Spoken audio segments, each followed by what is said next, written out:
गीत गाता रहूं मैं नबी के, हो तौफीक ऐसी आता या इलाही।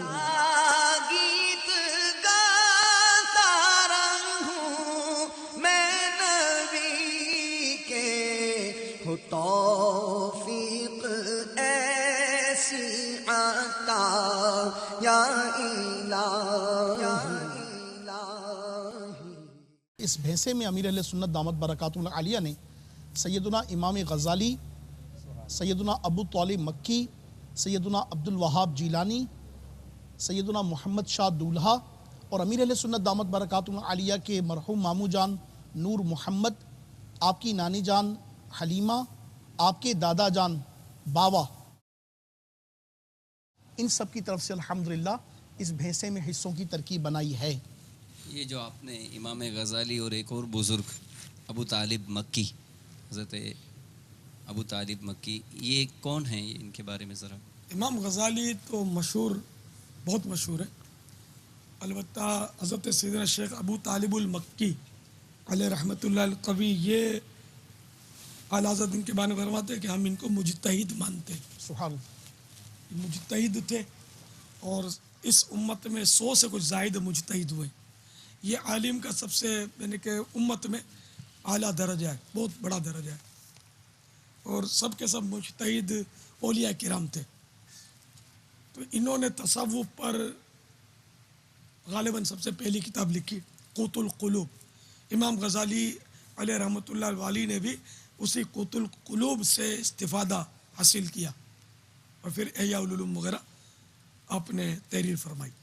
ये जो एक और बुज़ुर्ग का नाम लिया गया जिनका इसमें हिस्सा है, यानी जिनके लिए ईसाले सवाब के लिए इसमें भी हिस्सा है इस भैंसे में, हज़रत सखी सुल्तान अब्दुल वहाब शाह जीलानी रहमतुल्लाह ताला अलैह, ये कौन बुज़ुर्ग हैं?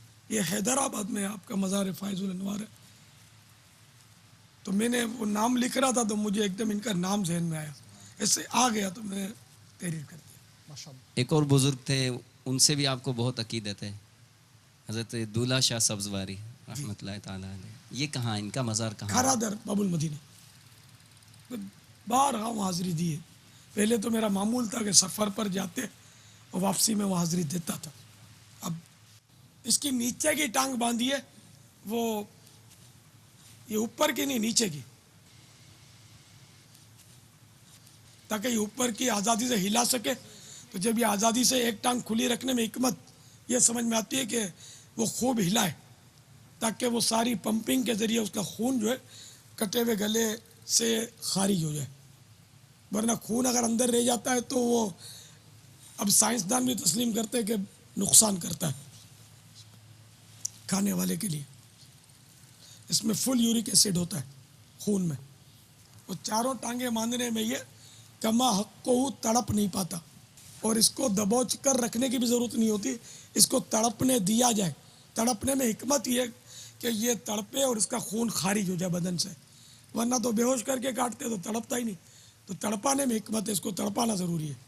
तो जानवर पैदा हुए तेरी वफ़ा के वास्ते, ये हमारी वफ़ा के वास्ते पैदा हुए। जानवर पैदा हुए तेरी वफ़ा के वास्ते, चांद सूरज और सितारे हैं ज़िया के वास्ते, खेतियाँ सरसब्ज हैं तेरी ग़िज़ा के वास्ते, सब जहाँ तेरे लिए है तू खुदा के वास्ते। काश हम इस मफ़हूम को समझे कि सब हमारे लिए पैदा। देखो ये जानवर कितनी तकलीफ़ें उठाएगा, फिर हमें बोटियाँ फराम करेगा। ये इतनी तकलीफ़ उठाकर हम काश शुक्रगुजार बंदे होते कि हमारी बोटियाँ नहीं बनाई जा रही। हमें कितनी आसानियाँ दी गई कि सारे जानवर हमारे लिए मुसख्खर कर दिए गए। वज्जहतु वजहिय लिल्लज़ी फ़तरस्समावाति वल अर्द हनीफ़न वमा अना मिनल मुशरिकीन इन्न सलाती व नुसुकी व महयाय व ममाती लिल्लाहि रब्बिल आलमीन ला शरीक लहू व बिज़ालिका उमिरतु व अना मिनल मुस्लिमीन अल्लाहुम्मा लक व मिनका बिस्मिल्लाहि अल्लाहु अकबर। बिस्मिल्लाह अल्लाहु अकबर पढ़कर भैंसे को ज़िबा फरमा दीजिए। अल्लाह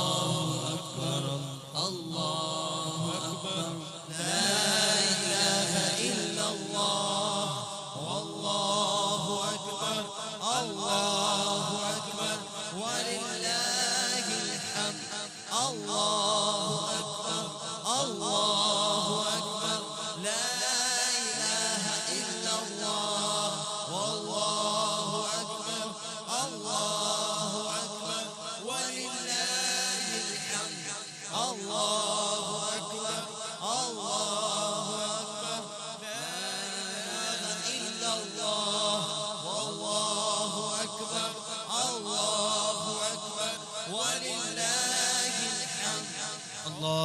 तक़ब्बल मिन सय्यिदना इमाम गज़ाली व सय्यिदना अबू तालिब मक्की व सय्यिदना अब्दुल वहाब जीलानी व सय्यिदना मोहम्मद शाह दुल्हा व नूर मोहम्मद अम्मी शैखिना व हलीमा जद्दती शैखिना व बाबा जद्दु शैखिना कमा तक़ब्बलता मिन खलीलिका इब्राहीम अलैहिस्सलातु वस्सलाम व हबीबिका मुहम्मदिन सल्लल्लाहु ताला अलैहि वसल्लम आमीन सल्लु अलल हबीब सल्लल्लाहु ताला अला मुहम्मद सल्लल्लाहु अलैहि वसल्लम। बाबा, ईमान की हिफाजत, ईमान की सलामती के लिए एक मुसलमान को क्या क्या इक़दामात या क्या क्या कोशिश करनी चाहिए? उसको एहसास होना चाहिए ईमान की कदर व कीमत। अगर कदर व कीमत नहीं होगी तो फिर तो बड़ा मुश्किल हो जाएगा, क्योंकि बुज़ुर्गों का कौल ये है कि आला हज़रत रहमतुल्लाह तआला ने भी इसको बुज़ुर्गों से नक़ल किया है कि जिसको ज़िंदगी में सल्बे ईमान यानी ईमान के ज़ाया हो जाने का खौफ नहीं होगा, ख़तरा है कि नज़ा के वक्त यानी मरते वक्त उसका ईमान निकाल लिया जाए। खुदा की कसम बड़े खौफ की बात है। यही बातें हैं जो खाइफीन के जिगर को पारा पारा कर देती हैं। बुरे खात्मे का खौफ अल्लाह में नसीब फरमाए और गुनाहों से बचे कि गुनाहों की नुहूसत भी ईमान लेवा साबित हो सकती है। अल्लाह तबारक व तआला से दुआ भी मांगता रहे कि अल्लाह ताला ईमान सलामत रखे। आमीन। हर नमाज के बाद 41 बार या हय्यो या कय्यूमो ला इलाहा इल्ला अंता ये पढ़ लिया जाए। अव्वल आखिर एक बार या 3 बार दुरूद शरीफ पढ़ लें तो इंशाअल्लाह ईमान पर ख़ात्मा होगा। सोते वक्त अपने दीगर औरात के बाद आखिर में सूरह काफिरून पढ़ ले और बातचीत किए बगैर सो जाए। अगर आप कोई बातचीत वगैरह कर ली तो फिर सूरह काफिरून पढ़ ले कि आखिरी कलाम सूरतुल काफिरून हो, तो इंशाअल्लाह इसी पर उसका खातिमा होगा। बहरहाल फ़िक्र होनी चाहिए ईमान की। बुरी सोबत से बचे, खुसूसन बद मज़हबों की सोबत से, बल्कि उनके साए से दूर भागे कि इस तरह ईमान का बहुत ख़तरा हो जाता है। अवामुन नास की सोबत भी आजकल लोगों में कुफ्रियात बकने का बहुत सिलसिला देखा जाता है। तजर्बा है मुझे। अवाम जब गुफ्तगू पर आते हैं और वो दीनी बात करने लगते हैं तो बहुत ख़तरा होता है कि कहीं ये कुछ बोल देंगे। तो इनकी सोबतों से दूर भागे। अपने इस अहद की जो रोज़ाना तजदीद करता है अल्फाज में, उसको अमली जामा पहना है। क्योंकि अहद करता है उस दुआए कुनूत में वनख़लउ वनत्रुकु मन यफ़जुरुक कि मैं ए अल्लाह तेरे नाफरमान बंदों को तर्क करता हूँ। नाफरमान बंदों को तर्क करता है सूरह कुनूत में, सलाम फेरने के बाद उन्हीं नाफरमानों के पीछे वो चल रहा होता है। तो बुरी सोबत जो है ये बुरा असर डालती है और बहुत खौफनाक होती है। इससे ईमान बर्बाद हो सकता है कि गालिबन मौलाना रूमी रहमतुल्लाह तआला अलैह फरमाते, यारे बद बदतर अज मारे बद, यानी बुरा दोस्त बुरे सांप से बदतर है। क्योंकि बुरा सांप तेरी जान लेगा मगर बुरा दोस्त तेरा ईमान ले लेगा। काश के दिल में उतर जाए मेरी बात। दावत इस्लामी के मदनी माहौल से वाबस्ता रहिए, मदनी काफिलों के मुसाफिर बनते रहिए। आशिका रसूल की सोहबत में इंशाअल्लाह ईमान की हिफाजत का जज्बा मिलेगा और अल्लाह चाहेगा तो ईमान की हिफाजत का सामान भी होगा। वल्लाहु तआला अअलम व रसूलुहु अअलम अज़्ज़ा व जल्ला व सल्लल्लाहु तआला अलैहि व आलिहि वसल्लम। सल्लु अलल हबीब सल्लल्लाहु तआला अलैहि वसल्लम। अभी राय खुदा में आपने भैंसे की कुर्बानी के कुछ मनाजिर देखे। आइए भैंसे के बारे में कुछ मालूमात हासिल कर लेते हैं। इसको अरबी में अल जामूस कहते हैं। ये ताकतवर और मजबूत जिस्म रखने वाला जानवर है। अल्लामा दमीरी रहमतुल्लाह तआला अलैह बड़ी अजीब बात कर रहे हैं कि ये ताकतवर और मजबूत जिस्म रखने वाला जानवर है, लेकिन अल्लाह ताला की मखलूक में सबसे ज़्यादा बुज़दिल जानवर है। अगर इसे मच्छर काट ले तो पानी में घुसने की कोशिश करता है। हालांकि ये इतना मजबूत है कि शेर भी इसको देखकर खौफजदा हो जाता है। ये अपने मालिक के इशारे को खूब समझता है। जब इसका मालिक भैंस को पुकारता है तो ये उसकी आवाज़ सुनकर फ़ौरन उसके पास पहुंच जाती है। ये इसके शरीफुल नस्ल और ज़की होने की दलील है। भैंस अपनी जगह से काफ़ी मानूस हो जाती है। नीज़ ये अपनी और अपने बच्चों की खातिर पूरी पूरी रात नहीं सोती। जब भैंसा दूसरे भैंसे से जोर आजमाई करते हुए हार जाता है तो शर्म के मारे दरख्तों के झुंड में दाखिल हो जाता है और वहीं क़याम करता है, यहाँ तक कि इसकी थकन वगैरह दूर हो जाती है और फिर से ये ताज़ा दम हो जाता है। तो वहाँ से निकल कर नई ताकत और क़ुव्वत के साथ मैदान में उतरता है और अपने हरीफ पर हमलावर हो जाता है और उस वक्त तक नहीं छोड़ता जब तक जीत न जाए। लेकिन ये याद रखिए कि ये भैंसे लड़ाने का जो सिलसिला है ना, भैंसे लड़ाते हैं, बाद मेंढे लड़ाते हैं, ये हराम है और इनका तमाशा देखना भी जायज़ नहीं। भैंस का गोश्त हलाल है। इसके बाद खवास अर्ज़ करता हूँ। भैंस की खाल की धुनी देने से घर के तमाम पिस्सू हलाक हो जाते हैं। ये बारीक कीड़ा होता है, परों वाला, वो सख्त जान होता है, ये काटता है तो कपड़ों में घुस जाता है। ये 4 दिन इसकी ज़िंदगी होती है आमतौर पर। अगर भैंस की चर्बी को इंद्रानी नमक के साथ मिलाकर खुजली वाले बदन पर या दागदार चेहरे पर मल दिया जाए तो खारिश और दाग खत्म हो जाते हैं। और अगर बरस में मुब्तला शख्स को मल दी जाए तो बरस से यानी कोढ़ से, सफ़ेद दाग से भी बहुत जल्द नजात मिल जाएगी। ये अल्लामा ज़मीरी अलैह रहमतुल्लाह वाली ने लिखा है। ये इंद्रानी नमक, ये पंसारी जो होते हैं ना देसी दवाएं वाले, इनसे तलब किया जा सकता है। इब्न ज़ोहरी बड़े मशहूर मुहद्दिस हुए, ये नकल करते हैं अगर कोई शख्स भैंस के दिमाग में जो कीड़ा होता है उसे अपने पास रख ले तो उसे कभी नींद नहीं आएगी। अगर कोई भैंस को ख्वाब में देखे तो ऐसे ताकतवर आदमी की अलामत है, यानी भैंस को ख्वाब देखने वाला गोया ऐसा ताकतवर है जो अपनी ताकत से ज़्यादा तकलीफ़ें बर्दाश्त करने की क़ुव्वत रखता है। वल्लाहु तआला अअलम व रसूलुहु अअलम अज़्ज़ा व जल्ल व सल्लल्लाहु तआला अलैहि व सल्लम। सल्लु अलल हबीब सल्लल्लाहु तआला अला मुहम्मद। मैंने आपके रिसाले में पढ़ा कि कुछ चीज़ें जानवर में मकरूहात होती हैं।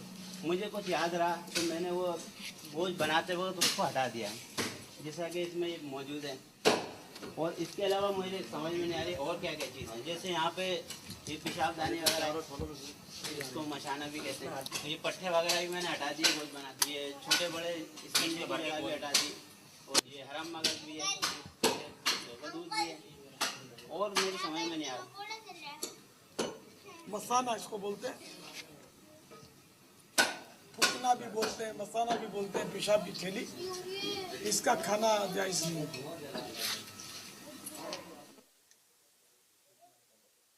ये गर्दन से लेकर कंधों तक खींचे रहते हैं ये पट्टे, इनका खाना भी जायज़ नहीं है। ना कि 22 अज्जा आला हज़रत ने लिखे हैं जिनमें हराम, ममनू और मकरूह सब शामिल है। ये पट्टे भी ममनू है खाना। हराम मगज़ ये रीढ़ की हड्डी में होता है, गर्दन से लेकर वो आखिर सिरे तक पीट के ये बीचों बीच होता है, तो इसका खाना भी इजाजत नहीं है। गदूद हैं, ये बड़े बड़े गदूद हैं। हाँ, ये बड़े भी होते हैं, छोटे भी होते हैं, ये छोटे छोटे से। ये मट्टियाले हैं, लाल भी होते हैं। इन सब की भी इजाजत नहीं है खाने की। अच्छा, ये पित्ता जो है ना, जैसे पानी भी निकल रहा है पीला पीला से, हाँ, ये पानी भी जायज़ नहीं है इसका, ये पित्ता भी नहीं खा सकते। ये तो मशहूर है कि बहुत कड़वा होता है। जी। अब ये बेहतियाती की वजह से कलेजी की बोटी इसमें चली गई है। वो जल्दबाजी में ऐसा हो जाता है, क्योंकि काम ज़्यादा होता है हमारे सर पे और हम बस निकालने वाली करते हैं। ये जो दिल है ना, ये दिल से ये नस जा रही है पूरी, वाइट कलर की। ये नस जायज़ है, इसका खून तो निकल जाता है ना। हाँ, तो ये जायज़ है। और ये तिल्ली भी जायज़ है खाना। जी हाँ, तिल्ली है ना, ये तिल्ली जायज़ है। अच्छा, प्रेशर जो लगाते हैं ना अक्सर जैसे गोश्त वाले, जी जी। वो यही नस होती है, ये जा रही होती है पूरी रीढ़ की हड्डी के साथ साथ नीचे तक, गर्दन तक जैसे जाती दिल को कट लगा कर जो मारते हैं ना, है। या मार के और दिल को कट नहीं लगाते, खुद इसी नस को कट नस को लगा देते हैं, नस में डाल देते हैं, नस में पाइप लगाते हैं, सुराख होता है ना इसमें। अच्छा, इस सुराख में ये पाइप, सुराख है ना, ये बारीक सुराख डाल, बारीक सुराख है, इसमें पाइप लगा दो, पानी बारीक पाइप लगा दिया तो पानी पानी पहुंचे। हर जगह सप्लाई हो जाए। जी। फेफड़ा जैसे ये फेफड़ा जायज़ है। फेफड़ा, जी हाँ। हालांकि इसमें भी खून होता है। जो अंदर खून रह जाता है ना, वो पाक होता है। अच्छा। तो इसमें खून तो नहीं होता, इसमें फेफड़े में खून का, दिल में खून होता है। दिल। हाँ, फेफड़े में खून नहीं होता, दिल के अंदर खून होता है, वो ना खाया जाए, उसकी इजाज़त नहीं है। धोकर खा लिया जाए दिल, और ये नरखरा खा सकते हैं। जी हाँ, ये तो हड्डी होती है ना, हाँ, नरम हड्डी है, खाई जाती है। वैसे हड्डियाँ जैसे होती है ये ये नहीं खाई जाती, ये हड्डी जो है ना, इसको दिखाइए। हाँ, ये जो उस तरफ करके दिखाइए, इस पर खासकर ऊंट की हड्डी पर, ये जो बाज मेला इल्म करने वाले होते हैं ना, जी। वो अपना तावीज़ वगैरह लिखते हैं। अच्छा। ये इस तरह मैं बता रहे थे, इन्होंने खुद ये तजर्बा इनका देखा है। एक इनके यहाँ था जादूगर, तो वो इस तरह करता था, लोग जाते थे उससे काम निकलवाने के लिए, तो वो ऊँट की हड्डी मंगवाता था और इस पर तावीज़ लिखता था। ये चौड़ी हड्डी होती है, ये दस्ती में होती है। अच्छा, जैसे हड्डी हम तोड़ देते हैं तो अब भी क्या ये काम में आएगी जादू के? ये जैसे हड्डी टूट गई, साबुत एक पीस में नहीं है। मगर इसका जो चौड़ा हिस्सा है ना, तावीज़ तो वहाँ लिखेंगे ना, तो क्या यहाँ भी लिखेंगे, पीछे भी लिख सकते हैं, है ना। हाँ, बीच में इसके, अच्छा, इस जगह से तोड़ दें, तोड़ देना, इसके टुकड़े कर देते हैं, इसके ऊपर तभी ना लिखा फिर नहीं लिखा यार। मगर जरूरी नहीं है ना, और हर हड्डी इस तरह की वो जादूगर के हाथ में आए, ये भी जरूरी नहीं। अच्छा। यार, हर हड्डी का उसके हाथ में आई जादूगर जी के, जी। मगर ये मंगवाते हैं। अच्छा, ये नली जैसे टूट जाती है तो नली का गूदा और ये हड्डियाँ क्या खाने के काबिल तो नहीं है? इसके ऊपर बोटी है। ये तो अब जल्दबाजी में लगी ना। हाँ, तो ये सारे के जाया तो हुई ना, इसको भी इस गोश्त में डाल दिया जाए, तकसीम हो जाएगी। हड्डी वगैरह में ऐसे तोड़ दें छींटे न उड़े। तो ये टूट गई जैसे अभी, जी जी, और मजीद भी ब्रेक हो सकती है, तो अभी ये किसी काबिल नहीं रही, न ऊपर से भी टूटी नहीं ना हो, यहाँ से भी ना हो। ये इसकी मुकम्मल वो बनी हुई होती है, जैसे वो गोल बोलो जो जोड़ से जो अच्छा। अलहदा करते हैं, शायद उसको वो लेते होंगे। हम लोग तो अक्सर जैसे हमारे बिरादर को डर की वजह से कोई जादू ना, हम इसको ऐसे चोट मार के तोड़ के फेंक देते हैं, तो फिर मुझे लगता है कि इस्तेमाल नहीं होती। इस्तेमाल नहीं होता। तो ये इनकी वजह क्या है, इनके तिल्ली क्यों नहीं खा रहे हैं? वदूद जानवर तो हलाल है, तो तो तिल्ली जायज़ है, तिल्ली नाजायज़ नहीं है। तिल्ली मकुर तंजीही, तो ये जायज़ होता है, नापसंदीदा है। गदूद गदूद ममनू है। अब जैसे हमने दो में हमने कोशिश की, काफी हद तक तो निकाली, अब इसके आगे जैसे खून बच रहा है थोड़ा सा, ये तो अब क्या मजीद अब भी ये निकल सकता है, ये गोश्त है ये। यानी कि आप वो देखें कि जब आप बेचते हैं तो क्या इतना फेंक देते हैं? नहीं बेचते हैं तो थोड़ा नीचे तक निकाल लेते हैं। तो ये जितना बेचने में करते हैं उतना इसमें करें। वो बकरीद का टाइम है ना, तो टाइम कहाँ है, जल्दी जल्दी कोशिश करता थोड़ा है कम बंदा। और थोड़ा कमाई कम हो, एक आध जानवर कम कटे लेकिन सही कटे, शरीयत के मुताबिक काम हो। बल्कि ये इस तरह बोटियों चमड़े के चिथड़े भी आप नहीं उड़ाते और खाल से इसको अलग भी नहीं करते, क्योंकि आपको खाल का दाम कम हो गया दुम अलग करने से। इसके वाइशर वगैरह बनते हैं, पूंछ से ब्रश बनते हैं, बाल से। ये बाल भी काम में आते हैं। जी हाँ, बिल्कुल काम में आती है, एक एक चीज काम में आती है।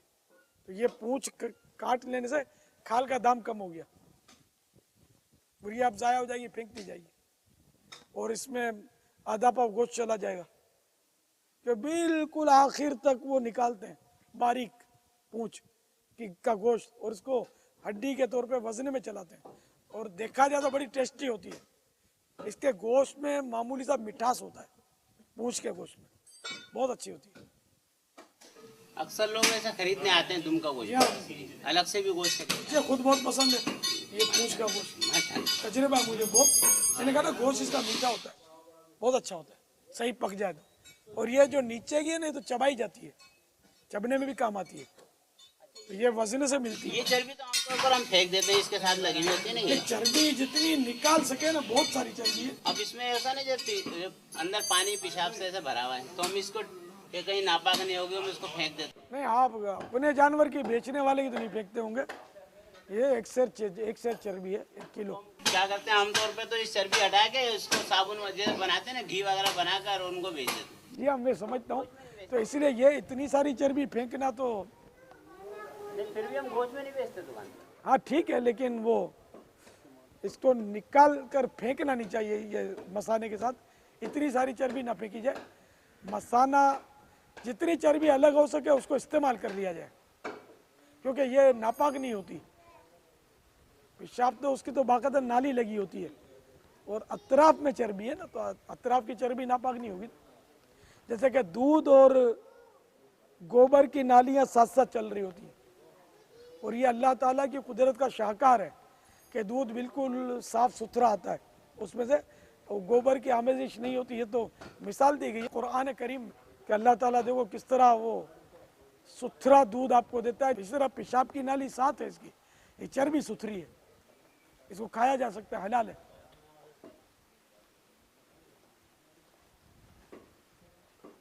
तो साबुन के अलावा भी चर्बी किसी इस्तेमाल में आती होगी। कबाब वगैरह में चर्बी डालते हैं, जैसे कबाब होता है ना, कबाब तलते हैं, वो चपली तबाब वगैरह जो बनाते हैं, कबाब में खास तौर पे डालते हैं। वो धुआं उड़ाती है ना, तो खुशबू उससे महक उठती है, तो लोग अट्रैक्शन करते हैं। अब ये आम तौर पे जो चर्बी जो आप लोग पिघलाते हैं, मैंने नोट किया कि ये पाक नहीं होती, खून आलूद होती है, गोबर आलूद होती है, आंतों से उतारते हैं, तो वो आंतें जगह जगह से कट लगता है, और वो गोबर के अलामात लेकर, गोबर लगा हुआ होता है बाकायदा, वो सब साथ में ही वो मिलकर उसको, तो अगर ये गोबर लगा हुआ है, अगर ज़बह के वक्त निकला हुआ खून उस पर लगा हुआ, तब तो ये पिघली भी ना पाके, और साबुन इसका बनता है उस। तो कभी कभी हम जानवर ज़िबा करते हैं, तो हमसे गलती से ओजड़ी फट जाती है पेट के अंदर, जी जी जी, उसकी वजह से उसका पानी और वो फैल जाता है, तो उस सूरत में क्या किया जाए?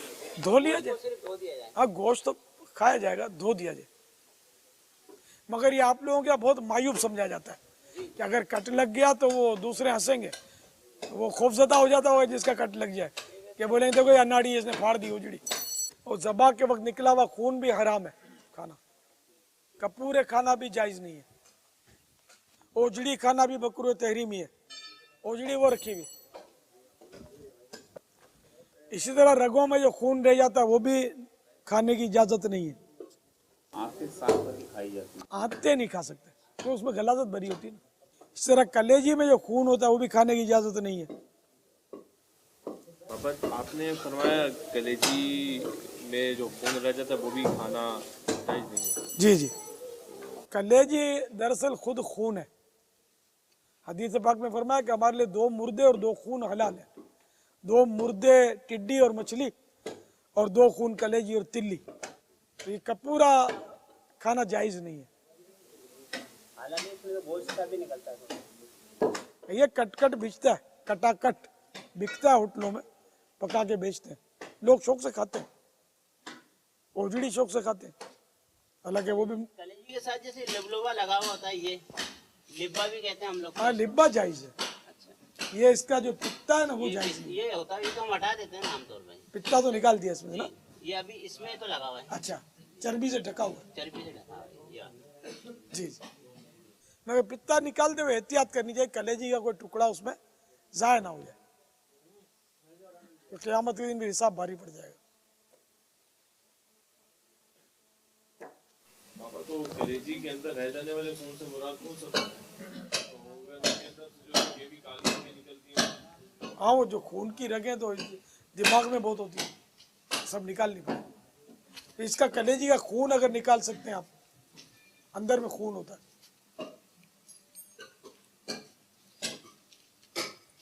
इसके अंदर बाकायदा नसें होती है ना अंदर खून की, क्योंकि कलेजी जिगर तो खून बनाता है ना, कलेजी हाजमे का दारोमदार इस पर होता है।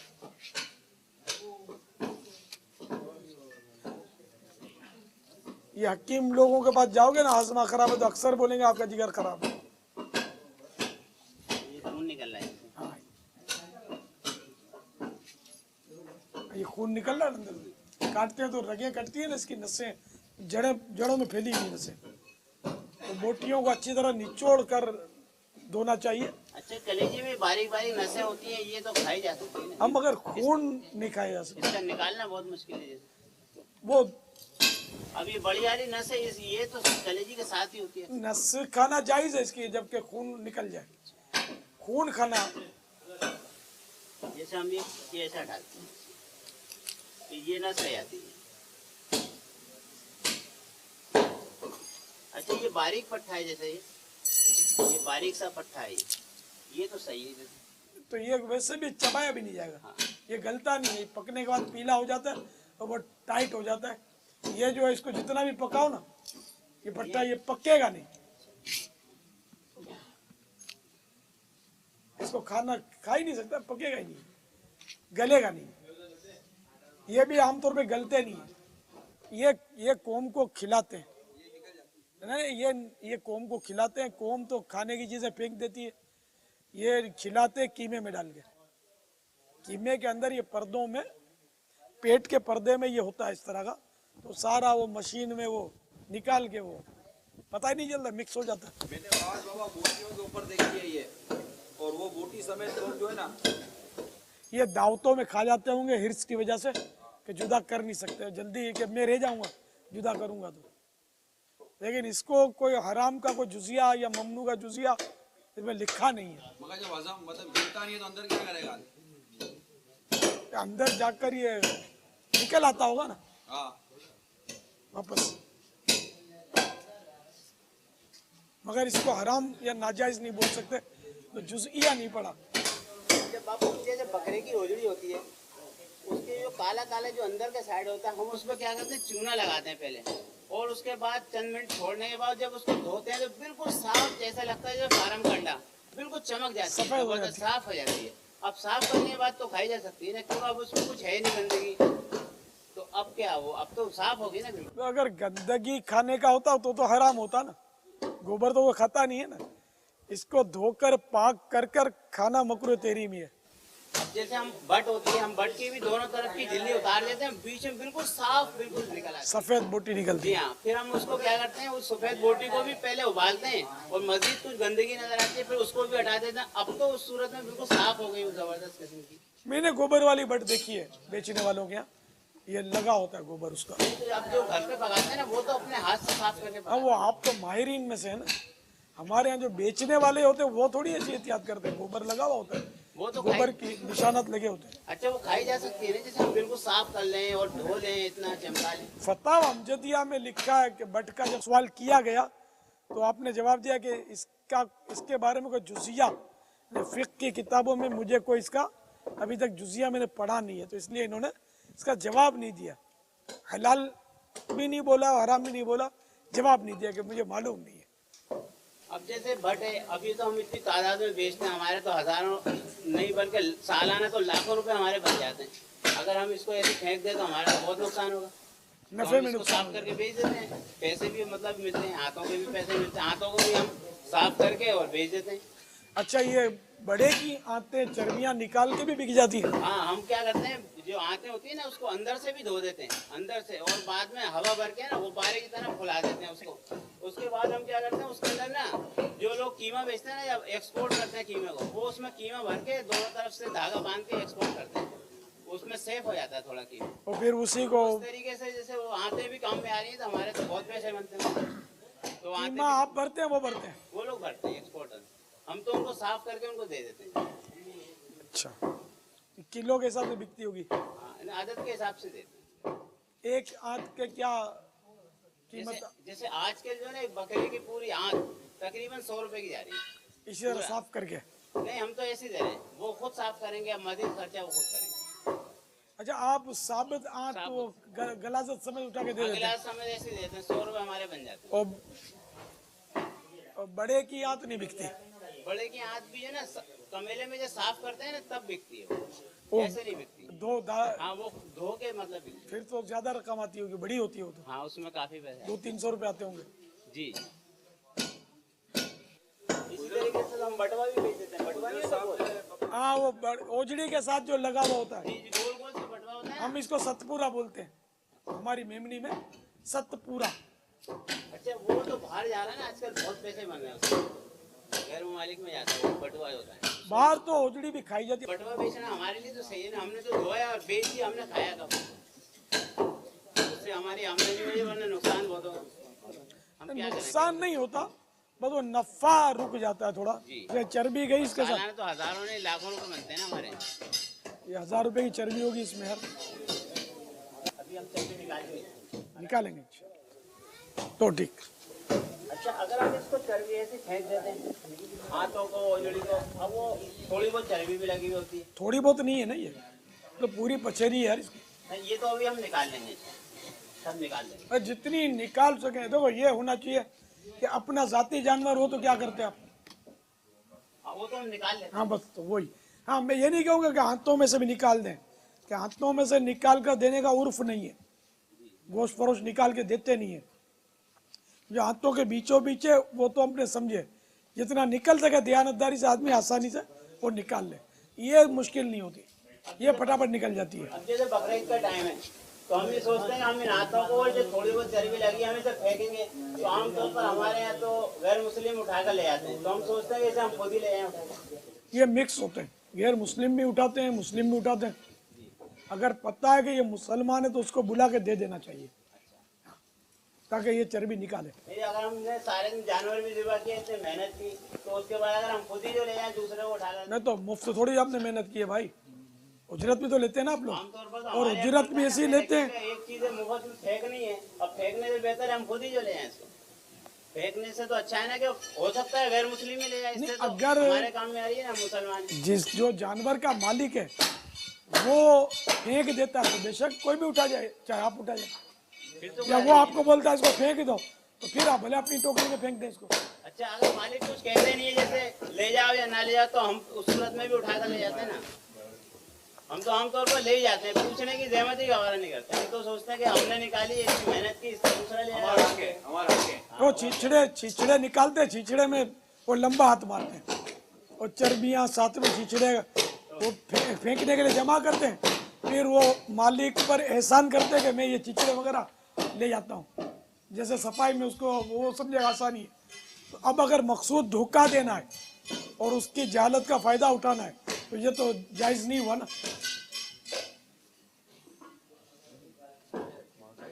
और बोलना कि चर्बी ले जाऊं, इसकी इजाजत लेना कि चर्बी ले जाऊं, ये भी बिला वजह का सवाल है, कि वो जब तक शरीयत इजाजत न दे सवाल करना जायज नहीं। हम तो ये सोचते हैं कि इजाजत लेने का क्या फायदा, इससे तो वो फेंक रहा है, इसे हम ही ले जाते हैं। मालिक तो फेंक देता है, उसके काम पकाता तो है नहीं, हमने तो कचरा समझ के निकाल के फेंक दिया। नहीं, हर अब वो मालिक, फेंक रहा है, तो हम सोचते हैं हम ही ले जाएंगे उठा। हर मालिक नहीं फेंकता, चर्बी के टुकड़े करके गोश्त में डाल देना चाहिए, तकसीम हो जाएगा। हम जो अलग ढेर करते हैं ना, अब मालिक शायद फेंक देगा, वो भी धोखे की वजह से कि छिछड़े समझेगा, और आप फिर अपनी टोकरी में फेंक दोगे इसको। और फिर इसके निकालना तो बहुत मुश्किल है ना इसके टाइम पे, तो वैसे ही बहुत मुश्किल है क्योंकि काम बहुत ज्यादा होता है हमारे साथ। नहीं तो आपकी हिर्स काम ज्यादा करवाती है ना, काम कम करें आप, लालच कम करें, अल्लाह के खौफ से करें काम, तो सब सही हो जाएगा। एक महीने तक जब गोश्त नहीं बिकता तो हम बैठ कर खाते हैं ना, तो इस महीने में बहुत मेहनत करते हैं 2-3 दिन के अंदर कि कुछ आमदनी का कुछ जखीरा जमा हो जाए, फिर उसके बाद उसको खाते रहें 1 महीने तक आराम से। और अगर खुदा ना खास्ता दिन रात मेहनत करते हैं इसी चक्कर में। नहीं तो बकरीद के दिनों में कोई गोश्त फरोश बीमार हो जाए, काम ना कर सके, तो वे चोरियां करेगा ना, इसका मतलब। नहीं तो ये भी तो मजबूरी है कि शरीयत ने हुक्म दिया है कि किसी का माल नाहक ना खाओ। हमारी नीयत खाने की नहीं होती, मतलब कमाने की होती है, बात तो एक ही है ना। फेंकने से बेहतर समझते हैं कि चलो ले आओ। आप के लिए मसला यही है कि जितनी भी चर्बी गोश्त पे लगी हुई है, ये सब बोटियां करके टुकड़े करके गोश्त में डाल दीजिए। अब मालिक इसको छाटी करके चर्बियां फेंकेगा नहीं, वो तकसीम करेगा। बल्कि पूछे तो आप इसको कन्वेंस करेंगे, भाई ये चर्बी बहुत कीमती है, आप फेंको नहीं इसको, समझाना चाहिए आपको। अद्दीनुन नसीहा, दीन खैरख्वाही का नाम है, लोगों की भलाई चाहने का नाम है दीन। ये मोरा होगा 1000-2000 रुपए का, चमड़े का है, मोटे चमड़े का। कितने का? 1200 रुपए का ये तकरीबन। ये हमारे गोश्त फरोश भाई इसको भी जान जान के फेंक देते होंगे, फिर वो कचरा साफ करते हुए इसको भी अपनी टोकरी में फेंक देते होंगे। भाई जानवर ज़िबा हो गया आपके लिए तो बेकार हो गया ना ये, अब क्या करें इसको, तो इसीलिए काम किया है, हमारा हक नहीं है, ये नहीं ले जाएंगे, आप तो फेंक दोगे इसको। अब तो ये जैसा खून में भी भर गया है, ऐसा हो गया ना, इंशाल्लाह धुल जाएगा ये असल में खून में कर दिए, इतना पहले उतार लेते। नहीं, ये मैंने देखा नहीं, ये इससे जानवर काबू में था। अगर मैं इनसे उतरवाता तो वो जानवर बहुत जानदार था। मैंने इसलिए कसदन नहीं बोला कि इन्होंने पकड़ के रखा था इसी को, तो मुमकिन नहीं था इसको उतार के, बहुत आजमाइश हो जाती। तो अभी है कि ये ज़रूरतन बंधा हुआ था।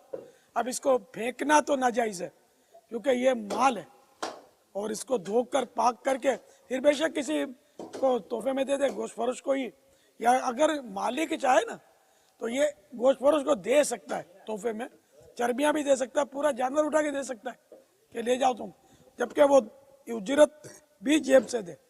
उजरत में चर्बी या चमड़ा या गोश्त देना जायज़ नहीं है, बगैर उजरत के वैसे ही दे दे अपने शौक से, तो अलग बात है। तो चलिए मैं इतना इख्तियार रखता हूँ, ये आपको तोहफे में देता हूँ मोरा। अगरचे मैं मालिक नहीं हूँ, लेकिन मैं मतलब सब मैं बापा हूँ। हालांकि मेरे नवासे के नाना है हिलाल हाजी बिलाल जो है ना, इसका बेटा जो है ना वो मेरा पोता हुआ, मेरे पोता के नाना है हाजी असलम। मगर ये रिश्ता हमारा, जब आप पहले भी तो आते थे, तो जब तस्वुर भी नहीं था कि हमारा ये रिश्ता भी कायम हो जाएगा। तो अल्हम्दुलिल्लाह हमारा, हमने यहाँ की बेटी अपने बेटे के लिए ली, लेकिन अब भी अल्हम्दुलिल्लाह बहुत तरकीब है हमारी। और मैं बतौर खानदान नहीं है रिश्तेदारी के, तो रिश्तेदारी तो ऐसी नाजुक है कि आदमी आए ही नहीं ऐसी इस तरह। अल्हम्दुलिल्लाह अपना तो वो एक दूसरा रूहानी रिश्ता भी है ना। अच्छा, जितनी भी आप चर्बी निकालें मेरी तरफ से आपको तोहफा, जितनी निकाल लें। नहीं, हम इंशाल्लाह जो खाने वाली चर्बी है ना वो जरूर बना देंगे, मैं वो भी ले जाए मेरी तरफ से, तो मैं देता हूँ ना, जितना भी इन जानवरों में चर्बी निकले, और 2 खड़े हैं उसकी चर्बी भी आपकी, बस जो खड़े हैं जानवर, क्या पता ये अपने आप को पेश कर दें सभा करने के लिए भाई, और दीवानगी भी बे करना शुरू कर देंगे, और शरीयत इजाज़त नहीं देती आपकी चर्बी निकालने की। बाज़ ये देखा गया कि जिस छुरी से जानवर को ज़बह किया जाता है, तो इस छुरी पर जो खून लगा हुआ होता है, तो वो किसी भी मर्ज़ के अंदर कोई बच्चा या बड़ा मुब्तला हो तो वो सीने पर उस छुरी का सारा खून जो है वो साफ़ करते हैं।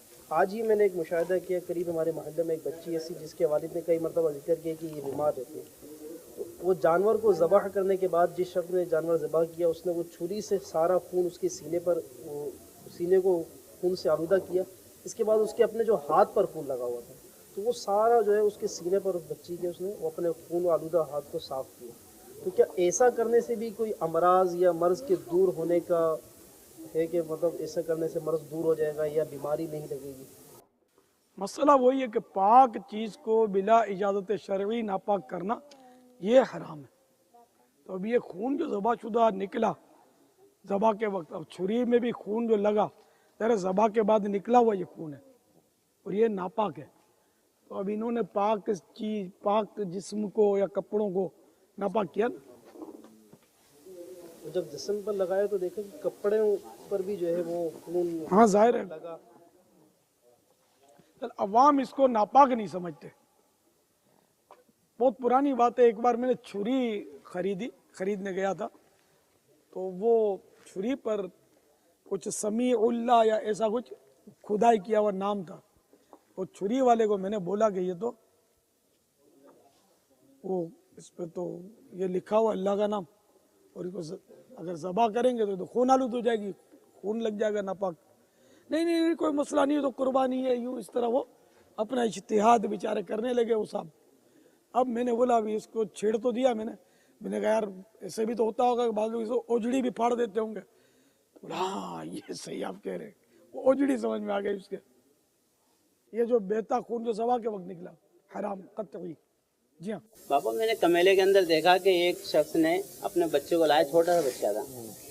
जैसे ही हमने जानवर ज़िबा किया, ओजड़ी बाहर निकाली तो ओजड़ी के गोबर में उसने अपने बच्चे को बैठा दिया और चारों तरफ से गोबर लगा दिया कि उसको कुछ गरम गरम गोबर की कोई हीट मिले या उससे मतलब क्या फ़ायदा पहुँच सकता है। अब ये तो मुसलमान था, मैं बताया तो ऐसे लग रहा था। अच्छा ऐसी सूरत में ज़ाहिर है कि वो है तो नापाक, और किसी पाक चीज़ को बिला इजाज़त शरई नापाक करना हराम है। अब ये उसका कोई टोटका होगा या वो सोच रहा है शायद बच्चों को खारिश हो तो वो दूर हो जाएगी गोबर में बिठाने से, या उसको कुछ इसके दिन को हो जाएंगे। कानून यही है ना कि आला हज़रत रहमतुल्लाह ताला अलैह का फतवा यही है कि वो जो बिला ज़रूरत शरई किसी पाक चीज़ को नापाक करना हराम है। इसीलिए मैं आप लोगों को मना करता हूँ कि नापाक पानी इसके गले पे डालेंगे तो अभी ठीक है, कटने वाला नापाक हो जाएगा ये खून के ज़रिए, लेकिन फ़िलहाल तो नहीं कटाना। इससे पहले एडवांस में नापाक करने की इजाज़त नहीं है। अब ये तो पाक तो है नहीं, ये जगह नापाक होगी, खून सामने।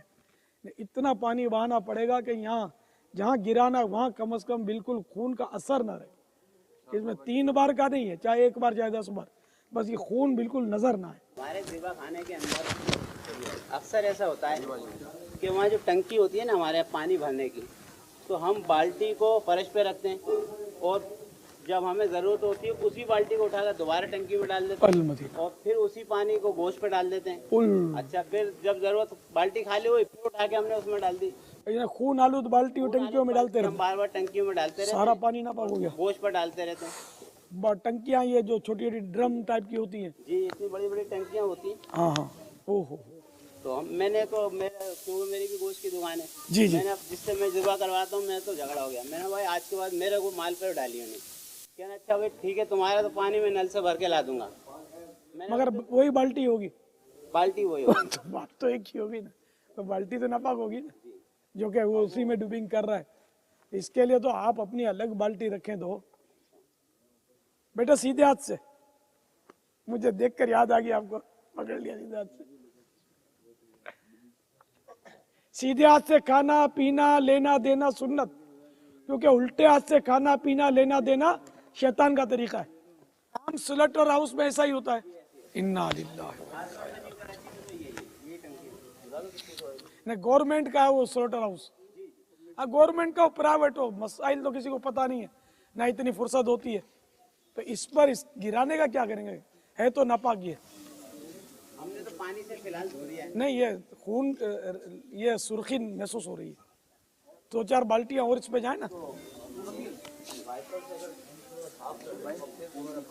और पाक पानी इतना बहाए कि वो सुर्खी चली जाए। अब इसमें भी खून वाला हाथ नहीं जाना चाहिए। हाँ, पहले इसको पानी थोड़ा सा डाल के इसको रगड़ने दें इनको, और देखो वाइपर वाला छींटा भी अंदर ना जाना चाहिए। कितनी सुर्खी है।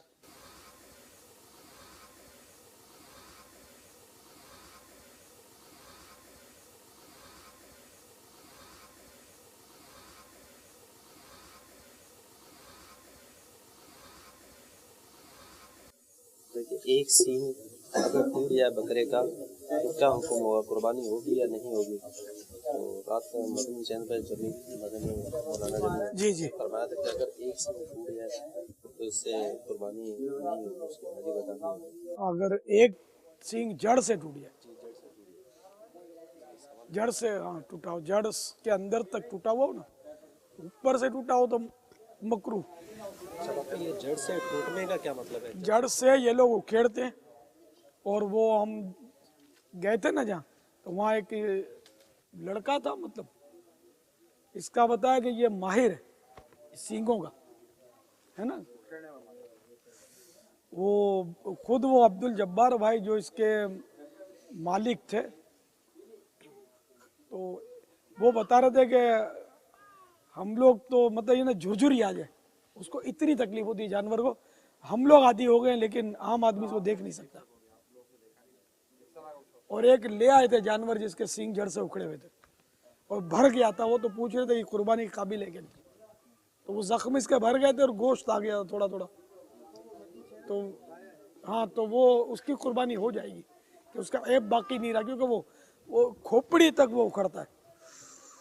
एक आदमी का बाल खींचो तो चीख निकल जाए, तो बेचारे का इतना सींग इस तरह वो खींच कर निकालते हैं लोग।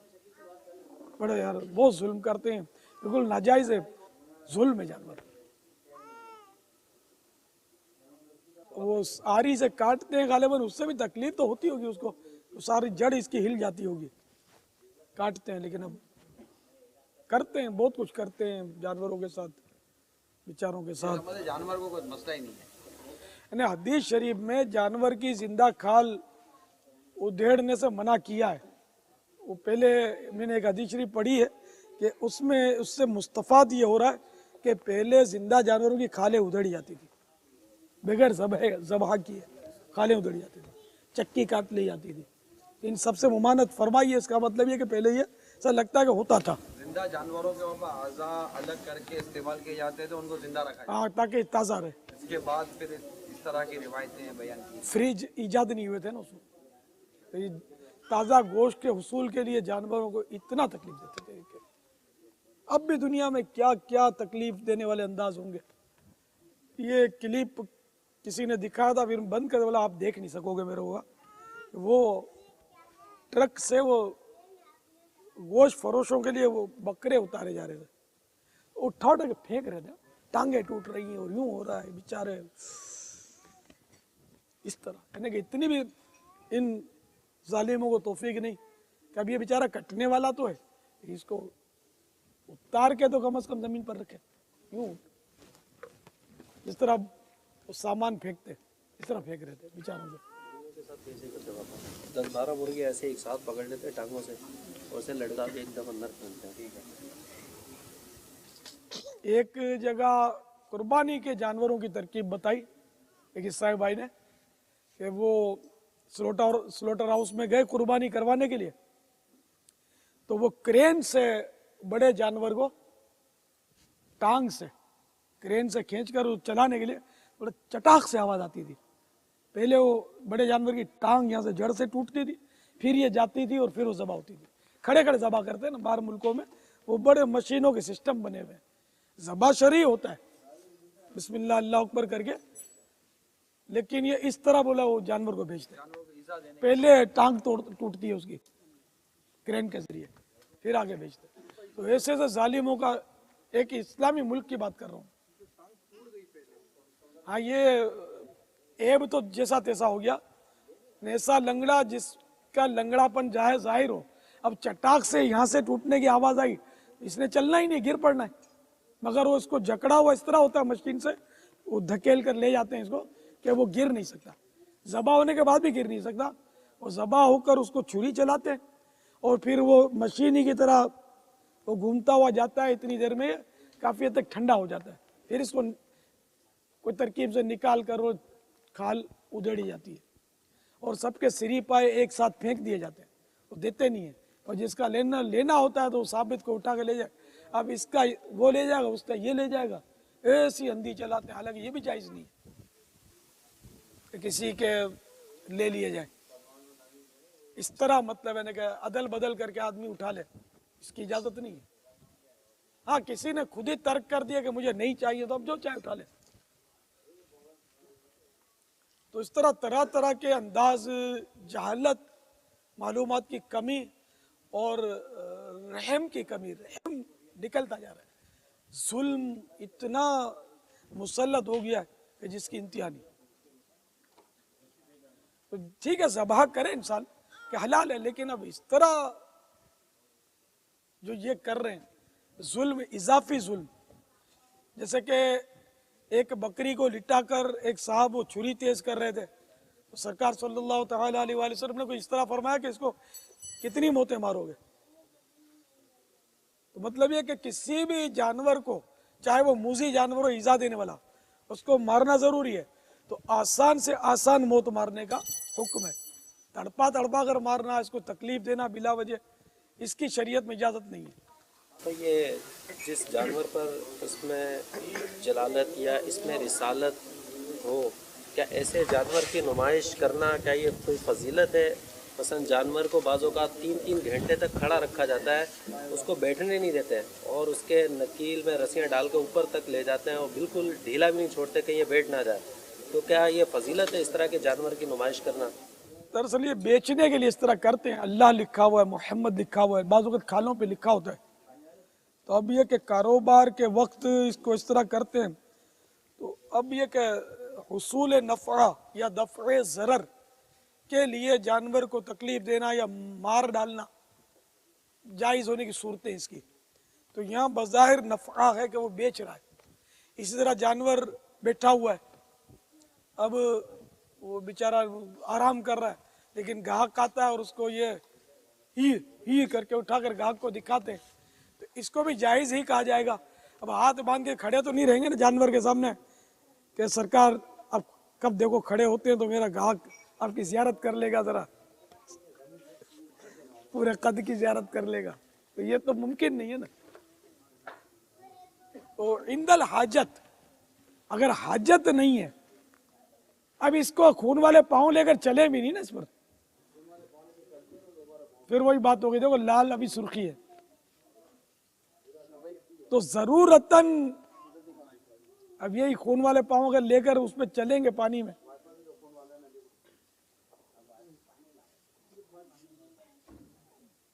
अपने देखो मैं तो इस नतीजे पर पहुंचे, अल्लाह ने जो दिया वो खाए, डर डर के खाए। मैं जो भी अल्हम्दुलिल्लाह हर चीज़ खा रहा हूँ, यहाँ तक कि जैसे कि पाए सामने रख दें आप, वो भी खा लूँगा। आप बड़े की ज़बान रख दें, वो भी खा लूँगा। आप बड़े का गोश्त रख दें, वो भी खा लूँगा। इंशाअल्लाह ऊँट का गोश्त रख देंगे, वो भी खा लूँगा, डर डर के। मेरा वज़न आपके सामने, कंट्रोल वाली आपके पास आ जाए ना। हाँ, कि वो समझ आ गई है कि अगर बेहिसाब खाएंगे तो फिर बेहिसाब बढ़ेंगे, हिसाब से खाएंगे तो इंशाल्लाह कुछ नहीं होगा। आज नाश्ते में अपनों ने खाया ना, तो क्या वो कलेजी और दिल जो भी था वो सब वजन बढ़ाने वाली चीज़ें, लेकिन अल्हम्दुलिल्लाह मैंने खाया वही डर डर के। आज वो किचन का पका हुआ कोरमा और वो बोटियाँ इनकी कोयला डाल के जो कुछ खुशबूदार बनाते हैं, ये सब इन्होंने सामने रखी, खाया वही डर डर के। अल्हम्दुलिल्लाह मैं सब खा रहा हूँ, मिठास भी खा रहा हूँ, मीठा फल दे दो, शहद खा रहा हूँ, हर चीज़ में अल्हम्दुलिल्लाह एहतियात। बिस्कुट भी खा रहा हूँ, वो टोस्ट भी खा रहा हूँ, चाय भी पीता हूँ। तो इसलिए अब वो एक जहन बन गया है कि बेतहाशा पराया पेट करके नहीं खाना, अपना पेट समझ के खाए। अब जैसा ब्रेड खाए है ना, आज मैंने 2 खाए, मेरी सेरी नहीं हुई, तो मैंने तीसरा पीस उठाया, सोचता रहा, इसका जान जान के टटोलता रहा कि वसूली करता रहा, खाऊं नहीं खाऊं। फिर मैंने अभी खा तो लूंगा, मजा भी आएगा, लेकिन कितनी देर का। फिर मैंने वापस रख दिया, तेरे को नहीं खाना है, बस 2 टुकड़े सही है। तो मैं राजा हूँ अल्हम्दुलिल्लाह। फिर सारा दिन नहीं खाया, यहाँ तक के कुछ भी नहीं खाया, ये कह सकते हैं अपने, चाय तक नहीं पी। चाय जो पी उस वक्त फिर हमने अल्हम्दुलिल्लाह, हाँ, फिर मगरिब से पहले मैं निढाल सा हो गया था, कमज़ोरी तो आती है ना, तो फिर मैंने पानी थोड़ा शहद मिलाकर थोड़ा सा शहद यूँ पिया, फिर मगरिब की नमाज में फिर जान पड़ गई। अल्हम्दुलिल्लाह अव्वाबिन वगैरह सब पढ़ी मैंने। फिर ये कि इनको बोल लगा था मगरिब में खिला ना, मेरा रोज़े जैसा ही अंदाज है, 10 बजे तक मेरे से बर्दाश्त नहीं होगा। वही हमने मगरिब खाना खाया अल्हम्दुलिल्लाह। जिस तरह खाया वो मैं जानता हूँ, या देखने वाले जानते हैं, वही डर डर के। तो अल्हम्दुलिल्लाह मेरा वज़न तो आपके सामने कि अल्हम्दुलिल्लाह 60, 61, 62 के दरमियान रहता है। हालांकि आखिरी जो वज़न था मेरा 87 हो गया था खाने के बाद सुबह। तो यूँ अल्लाह का करम है कि अब मेरा वज़न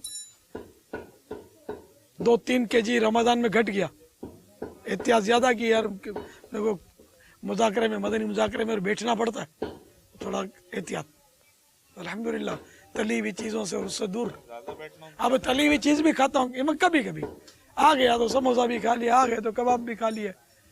यानी मैंने अर्ज़ किया ना अल्हम्दुलिल्लाह मैं हर चीज़ खा रहा हूँ जो मुझे मुवाफ़िक है, सब मुवाफ़िक है तकरीबन। फल भी खा रहा हूँ जब आ गए, बस वही बेतहाशा और दुम धड़के के साथ। तो मैं ये आप सबको इसलिए बता रहा हूँ कि आप भी इस तरह करोगे ना तो इंशाअल्लाह मौज करोगे। बाबा ये जो मेरा बदन फोड़े जैसा हो गया था, अब अल्लाह का करम है कि हाँ आज मैं लूज हूँ, क्योंकि रात को थोड़ा नींद चाहिए। 10 दिन की थकन निकल रही है, मदनी मुज़ाकरों में जोर तो लगता है ना।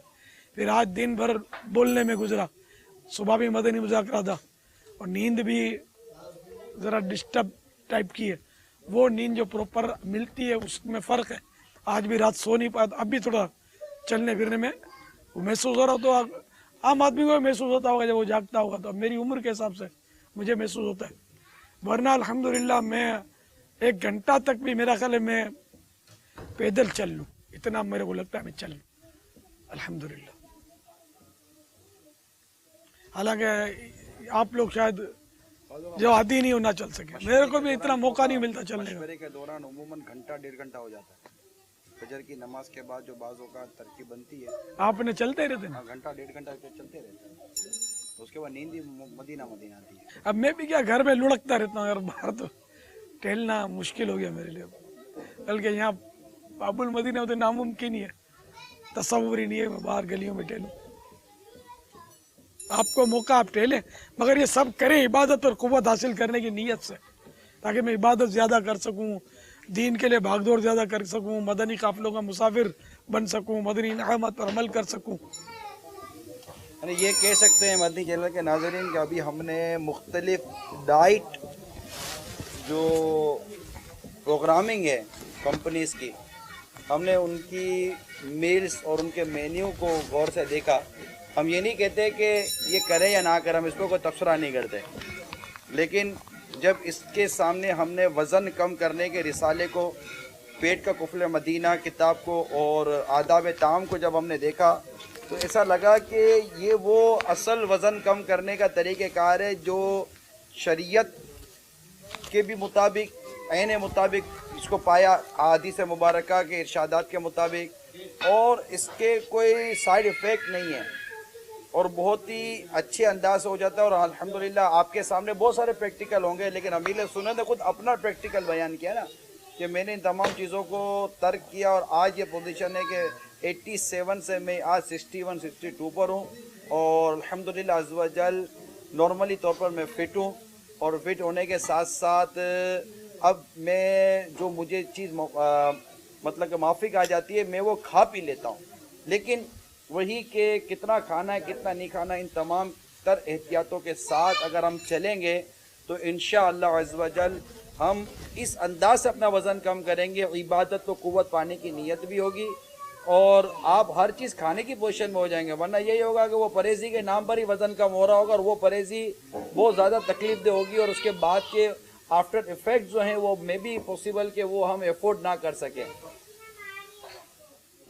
बट डर डर के खाएं, डर डर के। ये अपने जैसे कि आपने बताया ना कि तो हमारे एक डॉक्टर साहब हैं मक्का मुकर्रमा में, उन्होंने मुझे बताया था पेट का कुफले मदीना उन्होंने पढ़ लिया था, तो उन्होंने बताया कि तुमने डॉक्टरों को पीछे रख दिया, हालांकि वो कार्डियोलॉजिस्ट है।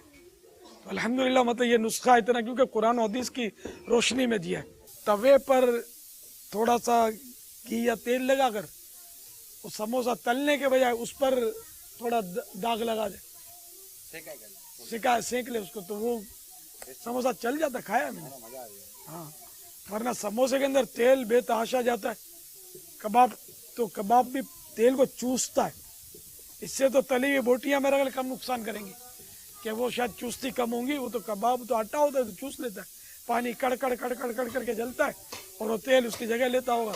यानी आप कबाब को कभी पकड़ के निचोड़ो, मैंने निचोड़ा है ना, तो ये तेल के रेगाड़े निकलते हैं। ये सारा गंदा तेल, क्योंकि इसमें तो फ्री रेडिकल्स पैदा हो जाती है ना, जो तेल कड़कड़ाते हैं, तो वो तो मुज़िर सेहत है, कैंसर तक ले जाता है। फ्री रेडिकल्स जो है कैंसर तक ले जाती है। तो तुम्हारा वजन कम हो जाएगा। हमारे एक मदनी इस्लामी भाई आज सुबह बता रहे थे कि मैं 2 पौने 2 चपाती खाता था, और मैं मतलब है कि वो कब्ज का मरीज था। अब मैंने 1.25 रोटी पर मैं आ गया हूँ, और मेरा कब्ज का मरज अल्हम्दुलिल्लाह बहुत बेहतर हो गया। पापा मैं और कम करना चाहता हूँ, तो मेरे माँ बाप नहीं करने देते मुझे कि तुम कमजोर हो गए हो। पापा मैं 98 से 80 पर आया। 98 वजन था, 18 कम किया। 98 से 80 पर आया, 18 केजी, माशाअल्लाह। वही चीजें आम वजन बढ़ाता है, आम से बचना। मैं तो अल्हम्दुलिल्लाह कामयाब हूँ बचने में, हर एक नहीं बच सकता। नफ्स जो है ना, शुगर का मरीज भी आम तो खाता है। एक शुगर के मरीज ने मुझे खुद मेरी बात ही तो, मैं 2 आम खाता हूँ रोज के। अब वो शुगर भी ऐसा इसका होता है कि अपने को रहम आवे कि बेचारे का होगा क्या, कब देखो टांग कटती, कब हाथ कटता है। टांगे कटती है शुगर के मरीजों की, देखे मरीज नहीं रहा नहीं जाता, नफ्स है।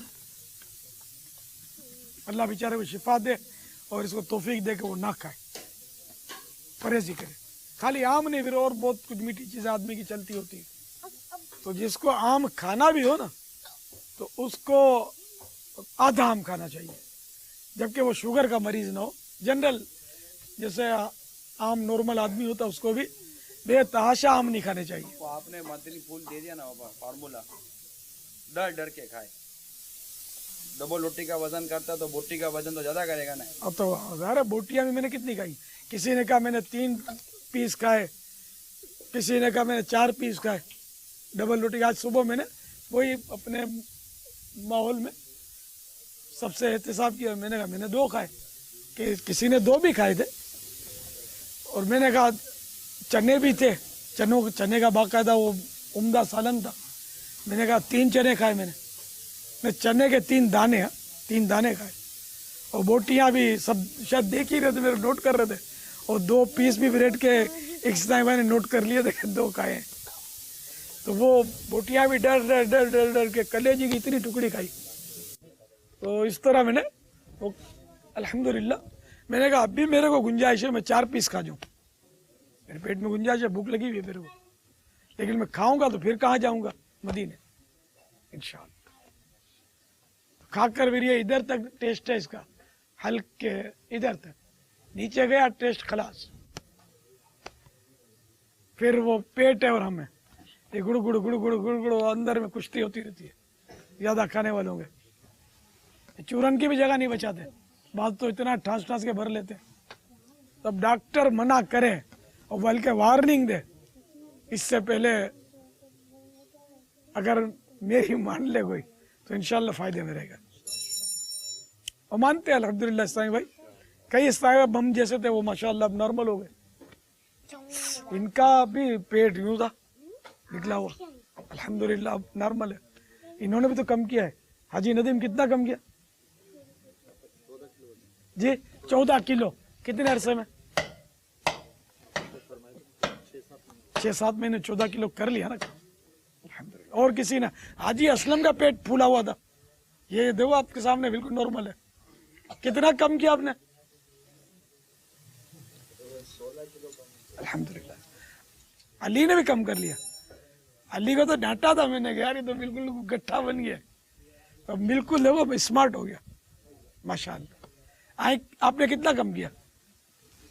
21 किलो। तो बिल्कुल हम बने हुए थे यार, कुछ तशवीश नहीं मुझे। इनको बोला नहीं यार, ये तो गट्टा हो गया यार। माशाअल्लाह, मुबारक आपको। और ये सारा काम इबादत और कुव्वत हासिल करने के लिए किया जाए, तो यूं मायूसी नहीं है कि मेरा पैगाम इस्लामी भाई कबूल कर रहे हैं। और अभी भी और बोलो, मतलब हमारी हौसला अफजाई होती है किसने कितना कम किया। रमजान शरीफ से लेके बड़ी तक तकरीबन 7 किलो तकरीबन। अच्छा, ये 2 महीने में 7 किलो कम कर दिया। ये हमारे मोहसिन भाई तखस्सुस 2 था और अब अल्हम्दुलिल्लाह तकरीबन 70। इससे एग्जांपल तो है बाबा 74। ये तखस्सुस फिल फिक़्ह के तालिब इल्म हमारे मदनी है। ऐसे एग्जांपल के जी कंपनी के पास भी यूं हाथों हाथ नहीं होंगे कि ये चंद इस्लामी भाई खड़े हुए। 12 में बैठकर तकरीबन आप 50% रिजल्ट दे रहे हो। तो ये भी बताएंगे मूवी वाले भी, शायद इन्होंने भी कम किया हो। अदनान, ये हमारे मूवी मकतब के अदनान मदनी 7 किलो वजन किया कम, 14 किलो वजन किया, माशाअल्लाह कम। और कोई? अपने बगदाद हाजी अमीन, घटाया होगा ना, मेरे को अंदाजा वो बगदाद रजा हाँ 10 किलो शायद घटाया होगा। हाँ, इसने कम किया है मेरा ख्याल है काफी। हलीमा ने कितना वजन बढ़ाया? बाबा तकरीबन 2.5 महीने में खुद जो कम करता है वजन, वो समझता है कितनी आसानियां हो जाती, छोटी छोटी वो परेशानियां दूर हो जाती, जो आदमी कभी किसी को बोल भी नहीं सकता शर्म के मारे, वो मसले अंदरूनी हल हो जाते। वो हड्डे वाली बोटियां ले, दावत में हो तो हड्डे वाली तलाश करे तो प्लेट भी भरी भरी नजर आएगी, हड्डियां चूसता रहे, नोचता रहे, वो खूब चबा के खाए। स्पीड करेगा तो फिर वो दूसरे बोलेंगे और लो और लो, प्लेट ही भरी हुई, अपनी हड्डियां नोच रहे। तो मदीना मदीना आपने भी कुछ कम किया होगा वजन, तो अगर किया है तो ये तो आपका वैसे बाजार कोई खास बढ़ा हुआ नहीं है। हाँ माशाअल्लाह, आपकी हाइट के हिसाब से 69-70 होना चाहिए। आपने जो कैलकुलेशन दी ना उस हिसाब 2-3 kg ऊपर है, हो जाएगा इंशाल्लाह, कोशिश फरमाएंगे तो। ये मंजिल का टर्न है, लेकिन अगर कोई चलना चाहे तो ज्यादा दुश्वार नहीं। फिर अगर कोई सीरियस ले लेना तो फिर उसको वहशत होगी ज्यादा खाने से। अगर मुझे कोई कहे ना कि तुमको माहाना लाख रुपए हम बैठे बिठाए तनख्वाह देंगे, तुम अपना वजन जो है वो 90 kg कर लो, तो मैं कहूँगा मैं यार 1 kg भी लाख रुपए के लिए नहीं बढ़ाऊंगा। मुझे पता है कि वजन जब मेरा ज्यादा था तो मेरा हाल क्या था, कंकर भी पाँव में आता, इतना फोड़े जैसा बदन हो गया था मेरा। अल्हम्दुलिल्लाह ये करम हो गया कि मैं वो लिखने बैठा तो मेरा अपना जहन बन गया, और अब मैं इतने अमराज से मेरी वो बीपी, डॉक्टर बोलते थे ये तुमको बीपी हाई था मेरा, कि ये टेबलेट तुमको कब्र तक जाकर जिंदगी भर खानी खानी है, देखो छोड़ना मत, ताकीद की थी। मगर अब हालत ये हो गई कि मेरा बीपी लो होने लगा, तो मैंने डॉक्टर से मशवरा किया तो बोला फिर ये तो अब तुमको छोड़ना चाहिए। फिर आहिस्ता आहिस्ता करके उसने डॉक्टर के मशवरे से मैंने कम कर करके अब जान छोड़ा ली अल्हम्दुलिल्लाह। अब बीपी मेरा नॉर्मल है, कभी कभी थोड़ा सा लो होता है, हाई तो इक्का दुक्का कभी हुआ होगा मगर मामूली, वो भी कोई टेंशन आ जाए, कोई सी तरकीब हो जाए तो वो हाई नहीं कि जिससे तशवीश। अल्लाह के करम से मतलब यूँ कह सकते हैं कि जान छूट गई और एक अरसा हुआ मेरी वो बीपी हाई की दवाएं बंद हो गई, घुटनों की दवाएं बंद हो गई, और कई दवाएं मैं खाता था, तकरीबन बंद हो गई। लेकिन अब खाता हूँ तो वो अगर नहीं खाता 2-4 दिन तो बाज़ औक़ात घुटने एहतिजाज करते हैं। अब उम्र का तकाजा भी है और ज़िंदगी भर बदपरहेजियाँ हुई हैं, तो यूँ शायद पुराने मरज पाले हुए तो हो सकता है उसकी जड़ ना निकलती हो। लेकिन बहुत बेहतरी है, मुझे बहुत आसानी है अल्हम्दुलिल्लाह, और बहुत मुतमईन हूँ कि मैं लाखों करोड़ों रुपए में भी अपना वजन बढ़ाने के लिए तैयार नहीं हूँ। ना कोई देगा, मैं तो अब एक वो मुबालगा कर रहा हूँ, एक बस जहन बन गया कि वजन बढ़ाना नहीं है। आखिरी उम्र है क्या रौनक दुनिया देखूं, आखिरी उम्र है क्या रौनक दुनिया देखूं, अब फकत एक ही धुन है कि मदीना देखूं, अब फकत एक ही धुन है कि मदीना देखूं। ये हजरत मौलाना बदरुल कादरी साहब का शेर है। अब तो आप भी मेरे ख्याल थक गए होंगे, दिन काम रात काम, आराम भी नहीं मिला होगा। जैसे लंबा आराम नहीं मिला, थोड़ा सा वक्फा मिला, बस थोड़ा रेस्ट मिला, लेकिन लंबा जैसे आराम मिलता है ना, वो ये 2-3 दिन हमारे ऐसे जैसे सीज़न है एक तरीके का, उसके बाद 1 महीने तक जब छुट्टियां होती हैं ना तो रेस्ट करते हैं। मगर ये गोश्त फरोश जो हैं वो आराम के लिए जब ये बहुत काम करते हैं ना तो शाम को शराब भी पीते हैं, ये आपको तो पता होगा। बाज गोश्त फरोश, सब नहीं, शराब मुझे टक्करे इसलिए बोलता हूँ, मैं तो 6 महीने की उम्र से गोश्त फरोश तो हूँ कि उसमें आँख खोली है मैंने। हमारे घर के बाहर गोश्त की दुकानें होती थी गऊ गली में, तो मैंने देखे वो शराब के नशे में झूम रहा होगा, तो ये पता चला कि भाई ये थक बहुत जाते हैं, तो थकन दूर करने के लिए शराब पीते हैं। मादल्ला, आपने सुना नहीं है ये, वो शौक बना लिया उन्होंने। नहीं, वो उन खास कुर्बानी के दिनों में मेहनत सारे साल के हिसाब से ज़्यादा होती है उन 3 दिनों। जैसा आप रोज़ाना इस तरह थोड़ी करते हैं जिस तरह आज किया, तो अब थकन, आपने सुना है शराब पीते हैं, इन्होंने सुना है पीते तो हैं। हाँ पीते हैं ना, तो ये मतलब बस नसीब पीते होंगे, सब तो यकीनन नहीं पीते होंगे, थकन दूर करने के लिए। हराम है, दर नहीं पीना चाहिए। है बदर रज़वी भी तेरे किरदार का का तुझे सलाम है, इलियास कादरी इसका तुझे सलाम है, इलियास कादरी मसलक का तू इमाम, इलियास कादरी मसलक का तू इमाम, इलियास कादरी। प्यारे बाबा जान, आपके बयानात में अल्हम्दुलिल्लाह कई मरतबा ये सुना कि किसी के घर जाएं तो इधर देखना उधर देखना, नक्शो निगार देखना, दीवारों को देखना, मेन गेट से जहाँ बैठना वहाँ तक आते हुए दाएं बाएं मुड़ मुड़ के देखना, गर्दन घुमाना। तो इस बारे में मदनीपुर इरशाद फरमाइए कि क्या आदाब होने चाहिए और किस तरह हम निगाहों की हिफाजत करते हुए किसी घर में दाखिल हों। जज़ाकल्लाह। मैं क्या अर्ज़ करूँ आपको, इमाम गज़ाली अलैह रहमतुल्लाह अलवाली ने तो बड़ी अजीब बात लिखी है कि मालदार लोग अपने घरों को सजाते हैं, तो इसलिए इनकी सजावटों को मत देखो ताकि इनकी हौसला शिकनी हो, क्योंकि ये सजाते ड्राइंग रूम को है, ड्राइंग रूम में तो मेहमान आके बैठे हैं और देखे हैं, तो जब ये देखते हैं ना यूँ ताज्जुब से, तो फिर वो मेज़बान को अच्छा लगता है, ज़रा इसकी हौसला अफजाई होती है, और ये फिर महसूस करता है यार कुछ कमी तो नहीं, तो अब कुछ 2-4 और आइटम में बढ़ा दूँ मैं। अब इनके पास पैसे बहुत होते हैं, तो अब सारे खर्च भी तो करने होते हैं। अब ये तो जिगर होता नहीं कि चलो भाई अब ज़्यादा आ गए तो एक मस्जिद बना दो, और ज़्यादा आ गए तो जामिया बना दो, मदरसा बना दो, किसी मिस्किन को दे दो, किसी सफ़ेद पोश रिश्तेदार को दे दो, ऐसा भी होता है।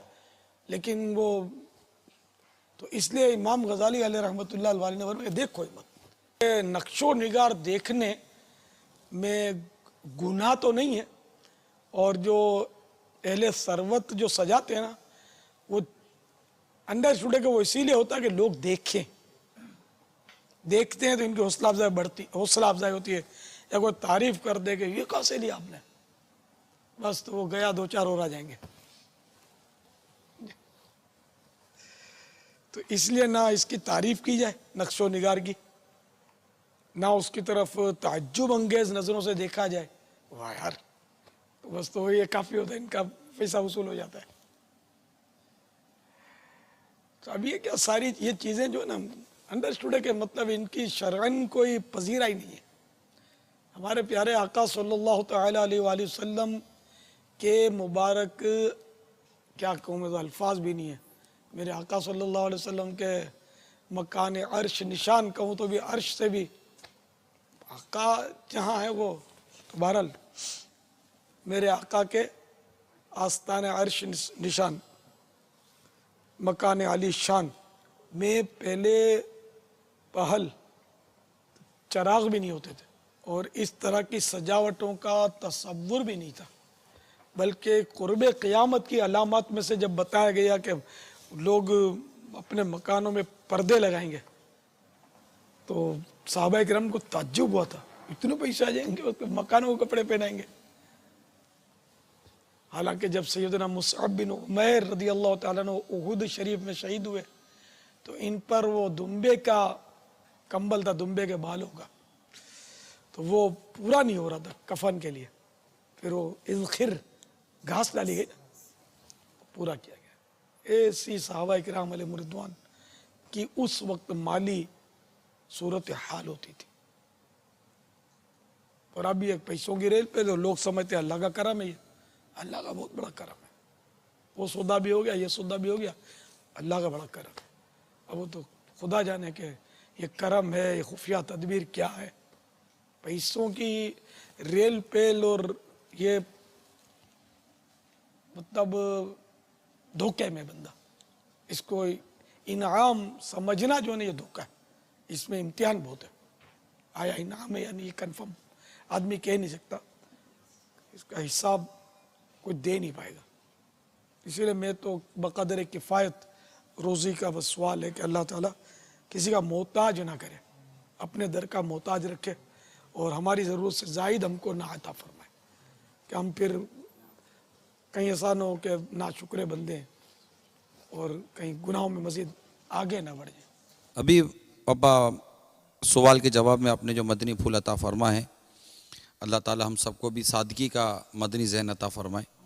मगर दौरान मदनी फूल आपने इरशाद फरमाया कि ये लगाते इसलिए हैं कि लोग इनको इसको देखें और इनकी जैसे पजीराई हो या हौसला अफजाई हो। तो इमाम गज़ाली अलैहि रहमत वाली के हवाले साहब ने फरमाया कि इनकी हौसला अफजाई ना की जाए। आपको नहीं लगता कि अगर ये सबब भी आपने बयान कर दिया, अब कोई देखे और कुछ भी ना बोले, चुपचाप रहे, तो इससे इनको ऐसा होगा नहीं कि यार ये बोलता कुछ भी नहीं है, इतना महंगा महंगा ये लगाया है, इतनी महंगी महंगी मतलब ये सब कुछ तरकीबें बनाई हैं, तो ऐसा भारी नहीं पड़ेगा इनको? भारी पड़ेगा हल्का पड़ेगा, उन्हें करें क्या। अब जैसे मिसाल के तौर पे ये जो है इसकी कीमत मेरे को अंदाज़ा नहीं है, लेकिन मेरे को लगता है कि कोई 50,000 रुपये कीमत होगी, कम होगी। हो तो कोई ताजुब नहीं है ना। 50,000 में कोई नहीं अपनी छोटी सी मस्जिद ना बन जाए, छोटी सी मतलब 4 दीवारी की मस्जिद या नमाजें, तो अब इसकी पजीराई करें जो 50,000 रुपये बोले यार ये मैं लगाना था घर में, मैंने सोचा यार चलो मस्जिद बना देते हैं, तो इसकी पजीराई करें, किसकी करें? नहीं, यकीनन आपने जो इरशाद फरमाया ये अनसब, इसकी जगह मतलब सादी सी टिपाई भी चल सकती है। टिपाई क्या बोलते, टेबल। अब मेरे को इतनी समझ नहीं पड़ती यार, टिपाई तो 3 पैर की होती है ना शायद, टिपाई ये है कुछ ना कुछ तो है। तो अब ये कि ये इस्तेमाल का नहीं है ना, इस्तेमाल भी होता होगा मेहमान आए तो, लेकिन जनरल एक बात है, जायज़ है इसका रखना, नाजायज़ नहीं है, जबकि कोई और नीयत फासिद ना हो, फ़ख्र व तफ़ाखुर के लिए हो तो फिर तो मसला तब्दील होगा। वैसे ही अगर जीनत के लिए रखी है तो नाजायज़ नहीं है। हम तो अनसब की तरफ आते हैं ना, एक होता मुनासिब, दूसरा होता अनसब।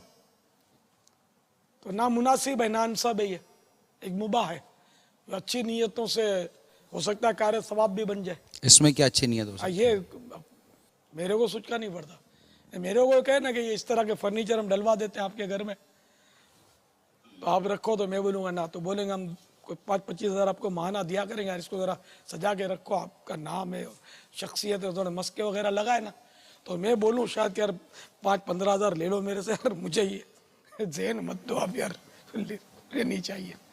मेरा अपना जहन है, मेरे घर में शोकेस की कोई तरकीब, सोफ़ा सेट, और आपको पता है मेरे घर में क्या है, जहन ही नहीं है मेरा। आवाज भराई है जी, ये आप किसी के घर पे जाओ तो मत करना है ऐसा।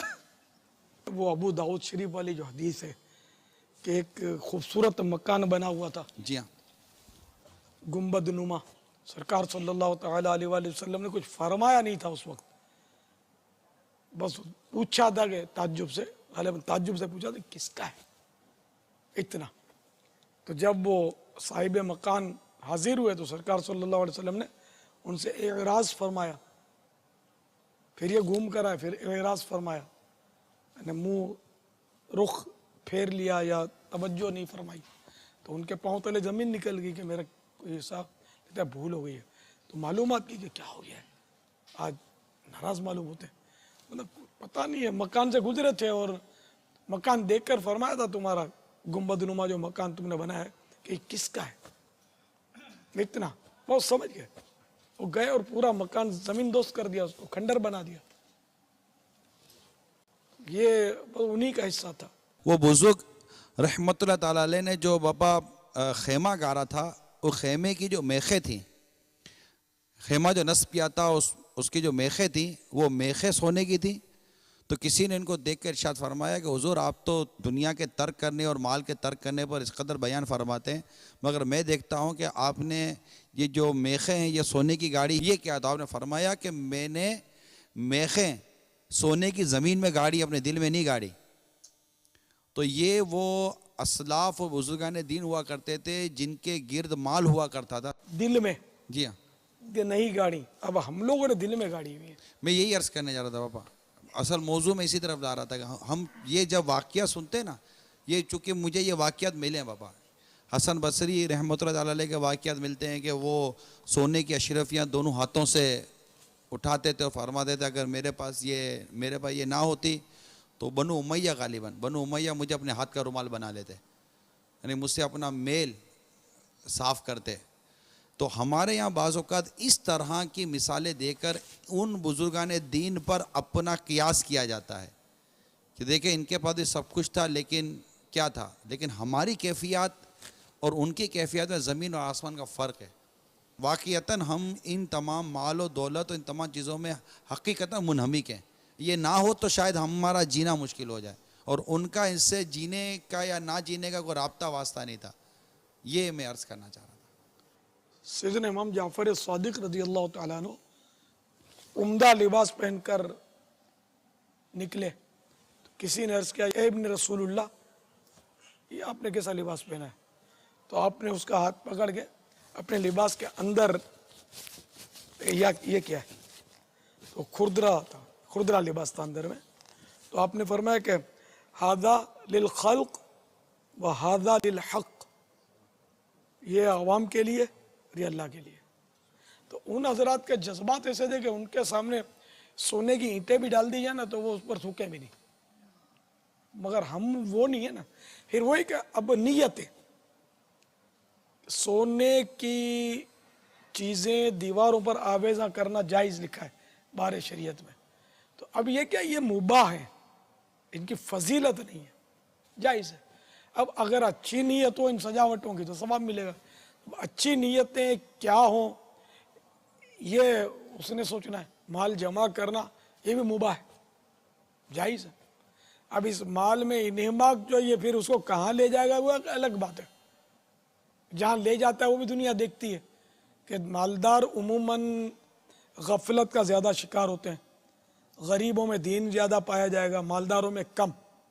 गरीब दीन के लिए वक्त ज़्यादा देंगे, मालदार कम देंगे। गरीब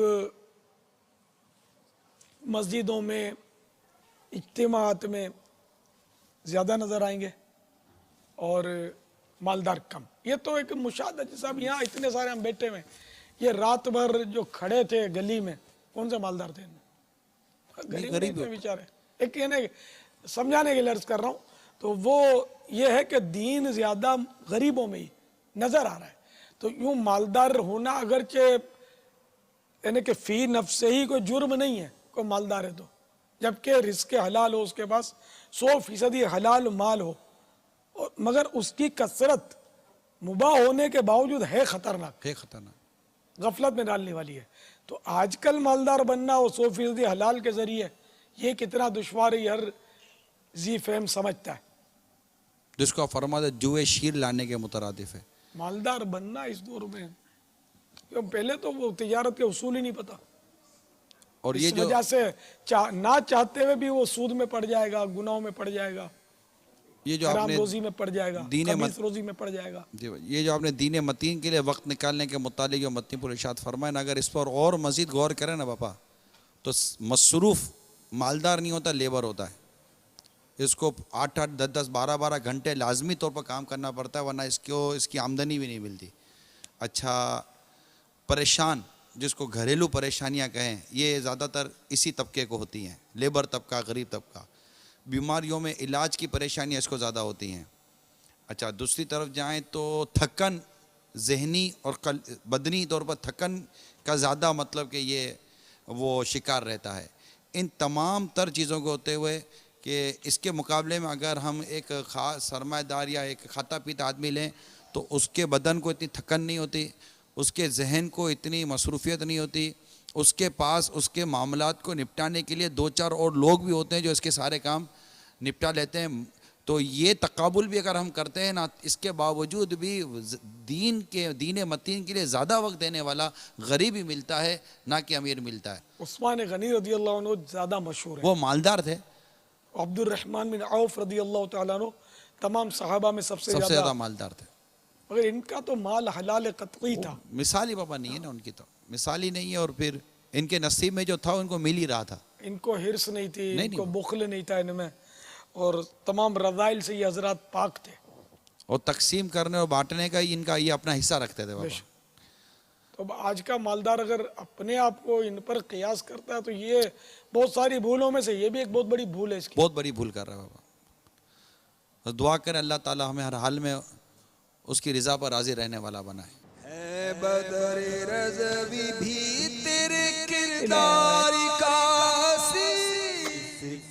तुझे सलाम है इलियास कादरी का तुझे सलाम है इलियास कादरी मसलक का तू इमाम इलियास कादरी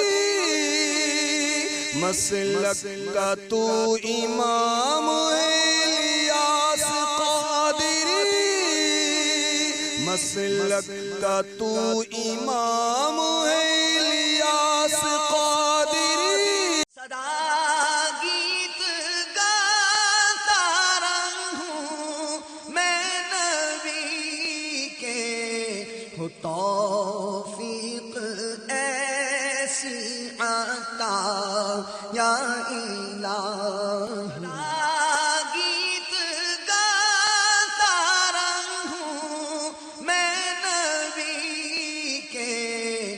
तौफीक ऐसी आता या इलाही।